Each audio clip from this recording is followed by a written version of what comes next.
ये जो कौरव और पांडव थे, तो पांडव पांचों के पांचों बच जाते हैं। क्यों? एक तो प्रभु की छत्र छाया थी और वो पांचों देवताओं के पुत्र थे, क्योंकि कुंती का भी कोई बालक नहीं हुआ था। कुंती को भी एक ऋषि ने वरदान दिया था कि यदि तुम किसी भी देवता को बुलाओगी तो वो तुम्हारे बुलाने पर तुरंत चले जाएंगे। तो कुंती परीक्षा लेती है कि प्रभु ने यह वरदान वास्तव में दिया है या ऐसे ही झूठ बोल दिया है। तो कुंती उस वरदान को साबित करने के लिए सूर्यदेव की उपासना करती हैं, और जब सूर्यदेव की महाराज उपासना की तो सूर्यदेव प्रकट हो जाते हैं, और जैसे ही प्रकट हो गए तो कुंती घबरा जाती है। सूर्यदेव ने कहा, आपने हमें बुलाया है तो अब वरदान तो लेना पड़ेगा। तो सूर्यदेव कुंती को एक बालक देती है। कुंती तो घबरा जाती है। तब कुंती की शादी भी नहीं हुई थी, वो कुंत भोज के यहाँ पर रहती थी।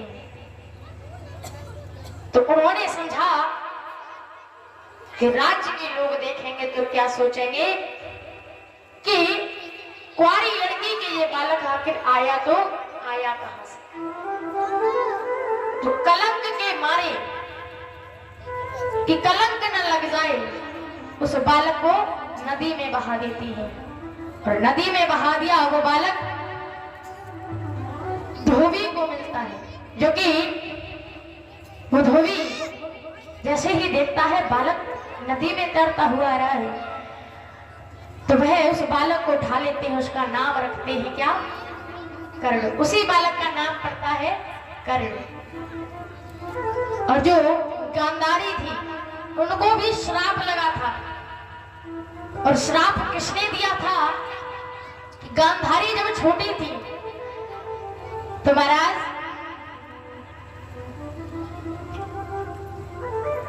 बाल अवस्था थी, इतनी समझदारी नहीं थी कि हम क्या कर रहे हैं क्या नहीं कर रहे हैं। एक दिन गांधारी मैया गौरी की पूजा करने के लिए जाती हैं। तो महाराज पूजा करके जब वापस लौट रही थी, और जब वापस लौट रही थी तो हाथ में एक बेल पत्र की लकड़ी थी, उसे घुमाती हुई चली आ रही थी। घुमाती हुई चली आ रही थी। उसी रास्ते में एक मुर्गी के अंडे रखे हुए थे। तो महाराज वो घुमाती हुई लकड़ी चली आ रही थी, तो वो लकड़ी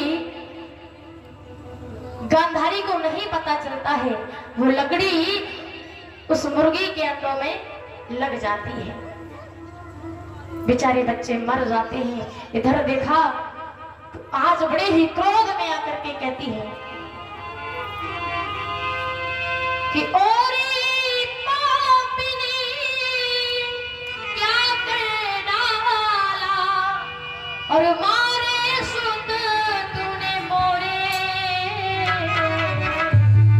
और कैसे जीवन होए हमारा दीने कष्ट घने।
मद में मस्त चली आ रही है। तूने ये नहीं देखा कि यहाँ कुछ रखा भी है।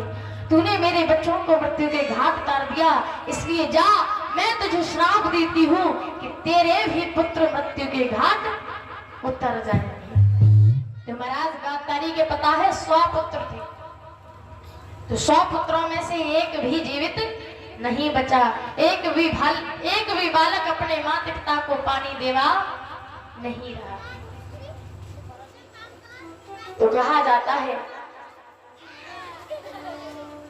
कि श्राप कभी खाली नहीं जाता है। इधर राम जी 14 वर्ष के बाद वापस आते हैं। आकर के सारी अयोध्या में बड़ी ही प्रसन्नता मनाई जा रही है, बड़ी ही खुशियां मनाई जा रही है। सारी अयोध्या एक दुल्हन की तरह फिर से सजाई जाती है। और इधर तो महाराज जैसे ही प्रभु श्री राम आते हैं, और प्रभु श्री राम के आते ही प्रभु श्री राम को राजा बनाया जाता है। एक रात्रि बीतती है। इधर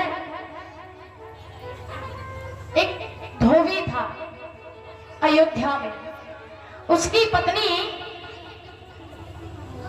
दोनों में झगड़ा हो जाता है। उसकी पत्नी वहां से निकल करके चली जाती है। सुबह होते ही जब घर वापस लौट करके आती है तो वो धोबी क्या कहता है कि मैं राम नहीं हूं जो सीता जी को वापस उसने घर में बुला लिया। मैं तुझे घर में एक क्षण भी नहीं टिकने दूंगा। सारे नगर में ये बात फैल जाती है। और जैसे ही बात फैली तो महाराज राम जी तक पहुंची तो प्रभु श्री राम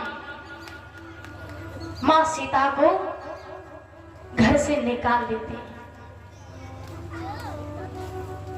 क्योंकि महाराज कहा जाता है कि जब प्रभु श्री राम लक्ष्मण और माता जानकी वन को गए थे तो महाराज प्रभु श्री राम अपनी वास्तविक सीता को लेकर के वन को नहीं गए थे।